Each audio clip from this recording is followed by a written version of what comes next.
mahirap ang palusukan. Ay, madulas. Hindi sa yung butido ng lolo ko.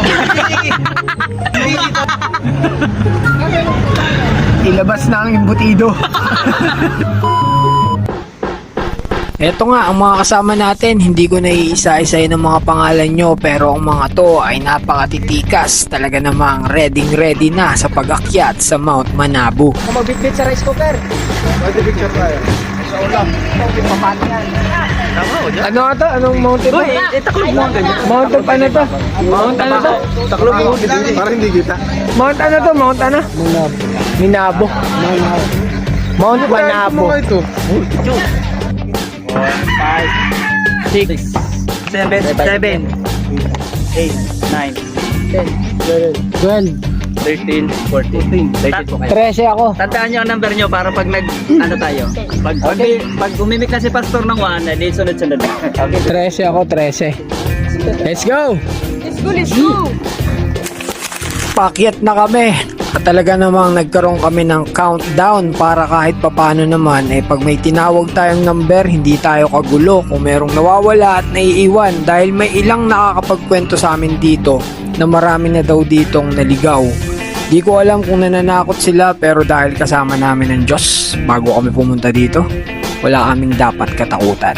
Tara, samahan nyo kami.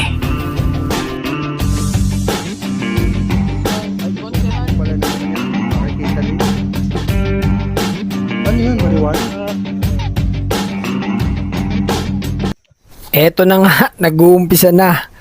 Mamulikat ang aming mga paa sa pag-akyat dahil hindi talaga biro ang aming pinuntahan dahil sadyang matarik, madulas at talagang may kailangan kang ingatan at yun na yung iyong pagtapak. Sa aming paglalakbay ay medyo na mahinga kami at nakikbiruan. Update. Update sa asawa, update. Update. Mahal? Hingalan na no. Nag-alala na oh. Pabalik na ako. Okay lang kami din okay lang. Hinga-hinga.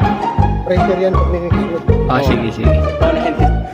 At talaga namang hindi biro dahil sadyang napakaganda kahit nakakapagod. Nagkaroon kami dito ng mga refleksyon dahil dito namin napansin na ang nilikha pala talaga ng Panginoon ay talagang napakaganda. Lalo na nung nakita namin ang tuktok ng bundok na ito. Napakaganda. Hindi kita ng kamera pero pag nakita ng iyong mata, maiintindihan mo na meron talagang nagdisenyo